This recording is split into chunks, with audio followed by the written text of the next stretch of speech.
তারপর আমি ওনার কাউকে ধরছি। ভাই আপনি আমার আব্বা হন, আপনি আমার জমিনের মালিক না, আমার মেয়েটার ভবিষ্যৎ আমার কি হইব?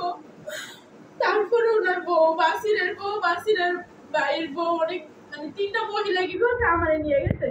তারপর আমার এই যেখানে সিরিজ জায়গার মধ্যে ওরা 4-5টা লাঠি দিতে দেওয়ার পরে আমাদের এখানে কতগুলো মহিলা আমি করতে যাই কেন। তারপর আমি মেয়েটা নিয়ে আমি দৌড়ে এখানে এসেছি। এখান থেকে আমার 2টা ছেলে কি করছে আমার দৌড়ে দৌড়তে এখানে আনছে, এই রুমে আনছে।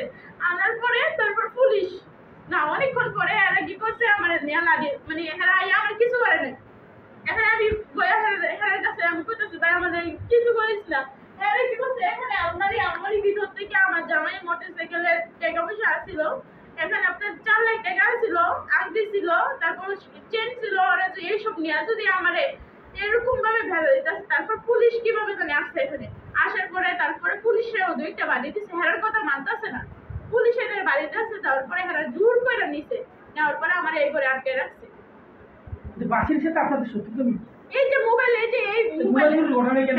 হ্যাঁ আর কিছু না, সাধারণত মোবাইল চুরি একটু আর কিছু না। আচ্ছা আপনাদের যে আমরা শুনছি যে আপনাদের কি দিছে যে এটা আপনাদের ছেড়ে দেন? হ্যাঁ আমরা তো জানি ওনারা কাউকে বলছে, ওনারা কি আর সত্যি এরকম করবে আমাদেরকে?